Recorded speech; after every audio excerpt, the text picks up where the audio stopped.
Tatry ko yung BL from the artist.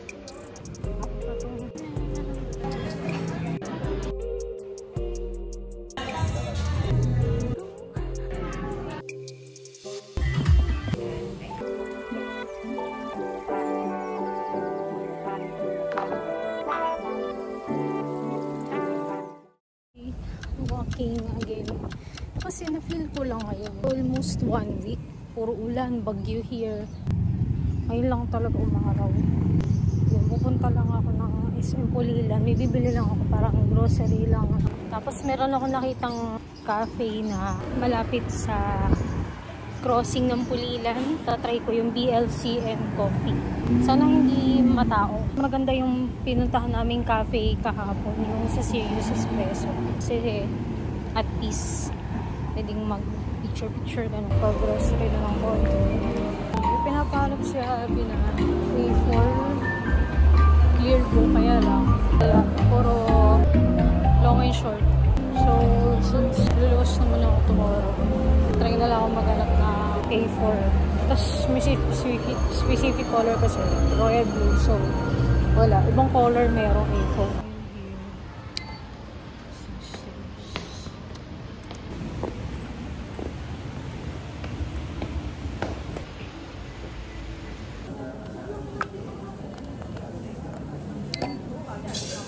I visited this cafe the day after my birthday. It's actually nearby, one jeep lang or one ride away from our apartment. And napag-compare ko siya in terms sa ambience and also sa food.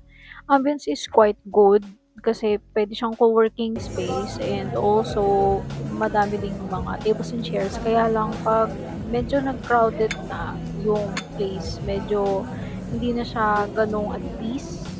Pag gusto mo lang mag-chill time, ganon. Pero, yun nga, mas okay pa din yung sa previous na vlog ko napanood niyo, yung Serious Espresso.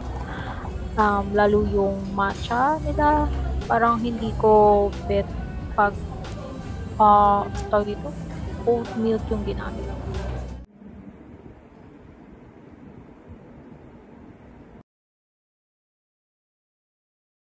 Oras na 8:04, start na yun. Actually start na nga, pero ang meeting namin kasi usually is pag ganitong araw, Friday, is around 9:30 pa. May time pa din naman ako to juggle sa work, sa TikTok din. Paano ba? Ito, umiinom ko ngayon ng apple cider. Hindi siya yung ordinary yung apple cider from Crazy. Link ko na lang dyan sa description box. Ang sarap niya, and ang tinitingnan ko kasi talaga yung effectivity. Pag sinabing hindi ka talaga gugutumin agad-agad, literal, grabe yung flush out sa katawan ko ng beses pa lang. Like, siguro kinabukasan, wala pa 24 hours, output na talaga ako.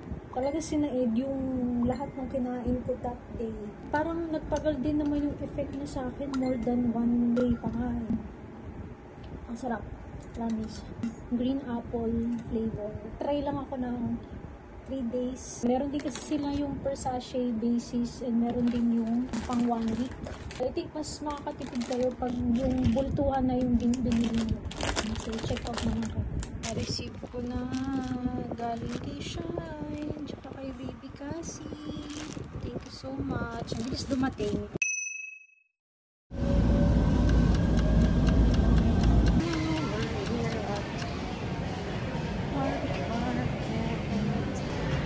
Bilhin ko muna yung pinapabili ni Hugs. Sana meron dito kasi may national naman here. Kung wala, sa ibang national branch. Sana meron na dito para hindi na ako maghahanap for later. Pabili na milk na. Ito, dalawa na kinuha ko para short A4 yun na. Pagkakauchi. Arte-arte sila. Google pa ni Dior, Aura. Diba? So naman, my favorite brands. Ito yung ano nila. Mga skincare.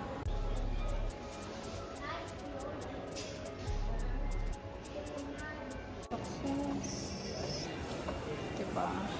Ganda ng makeup sa akin ni Melvin. Sorry for my hair. I bought something sa Dior. Bumili ako ng concealer and also a solid perfume. Just strolling towards uptown. I'm currently at the 27th, corner 28. Oh, wait. Here's the track that me and my BFF used to jog every night. This is what it looks like at this hour. No people because it's lunchtime. Usually at night, many people playing, jogging around, and some others are practicing something. It's one of the most walk-through areas ko before when I was still working at the telecoms industry, the 30th, where you can find the Ore building, which is this one. Pag dinare-diretso ko pa tong passage na to, siyempre pupunta tayo ng uptown kaysa umikot pa ako, diba? And thanks for my son. My eyeglasses turns into this. Nagda-dark yung lens. So that pwede din siya sa sun. Hindi na kailangan magdala ng dalawang glasses. Except lang pwede na ito. Sweet ka lang, B. Sorry. It's kind of like madalidan. So, parang magpunta namin sa Koshi. Sana, kasi kung tapat lang naman port. The other side is you can do paddling or mag-tennis for the second time.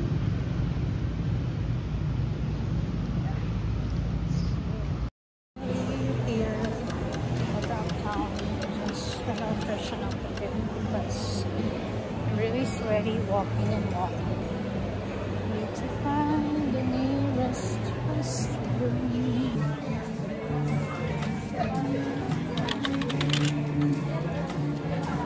I waited like almost an hour for my BFF kasi yung pala nagluto pa siya ng favorite kong ulam na bistek. And I'm browsing through the menu sa Texas Roadhouse and yun, nag-go signal naman siya na, uy, kumain ka na kasi malilate ako, be. Oh, ayan. Super kain na si ate girl and then yun, di ko na na-videoan lahat. Nag-ikot-ikot lang kami within sa loob ng mall. Then, nagpahinga muna saglit sa pinaka parang atrium dun sa pinaka ground floor. And yun, may mga paintings there.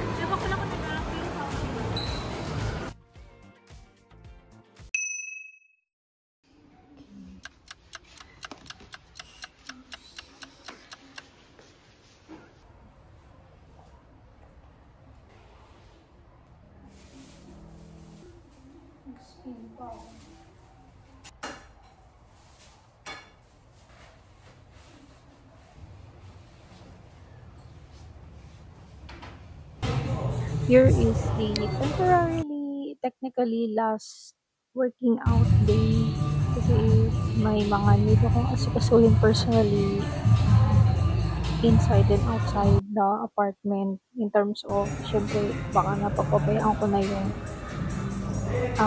ganito yung mga kailangan kong i-improve dito sa space namin and also yun nga, meron ko personally and right now yun, sinusulit ko yung last day kaya meron akong mga clips for this gym. So, pero sulit naman talaga guys yung bayad. As in, lahat naman ng equipment magagamit nyo. Very spacious kahit madaming tao. Hindi kayo super crowded, as in talagang palong-palo.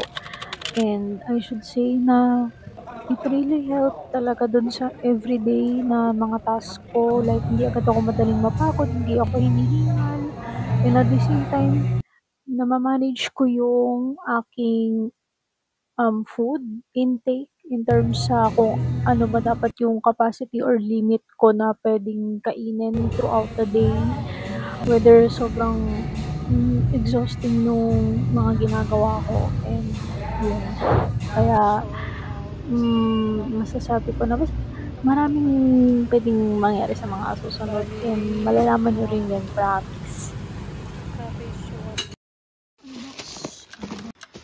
Unbox natin ito.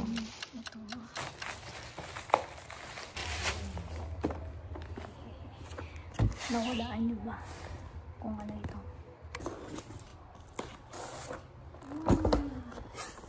Ito. Kahit pahinga ako sa gym ng ilang weeks. High-end. May tatlo kasi yan.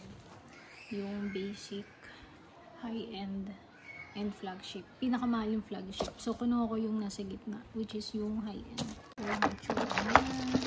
Okay natin. Color purple. Yun nandun. Okay.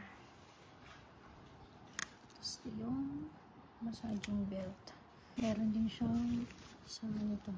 So, start ako mamaya for this. Testing natin mga 10 to 20 minutes. Yan.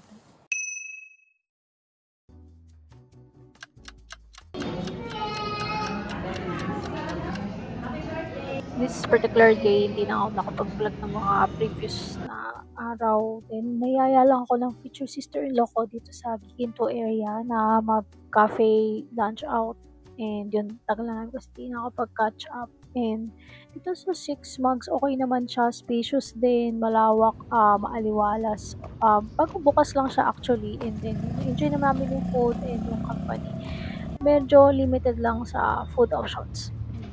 Then, the following day, nagpa-nails lang ako. Actually, hindi naman to talaga yung pupuntahan ko. Kaya lang, may tinang kaming birthday party kinabukasan. So, sinubukan ko lang. And okay naman din ako lalabasan. It's just that mas gusto ko yung una, yung lagi kong pinagpapa-nails. Pero within, dun sa area namin.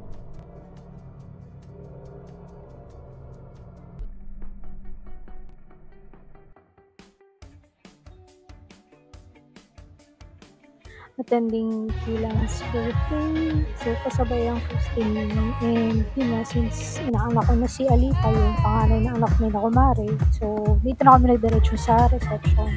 Ito lang yun sa Baliwag, Bulacan. And yung parang mini-reunion na siya. Kasi nagkita-kita kami ng mga dati naming ka-work sa previous na company na pinasukan namin both ng husband ko. And ang plano talaga namin is after nung party, mag-extend lang hanggang 5 or 7 p.m. and then yun, uuwi na. Ayun, napasarap din and late na kaming natapos. Grabe talaga. Happy birthday to you.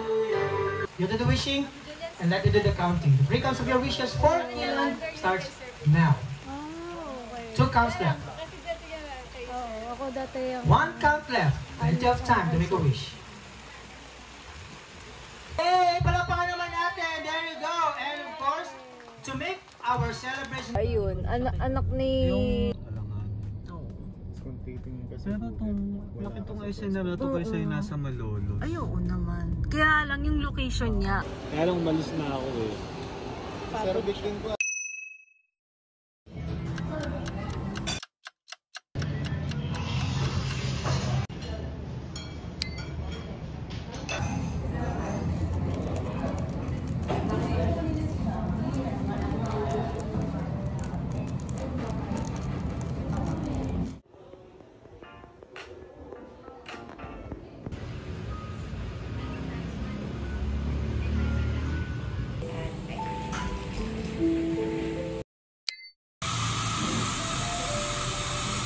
Sabi ni Ana. Ate, discountan mo daw si... Sino, ikaw o siya?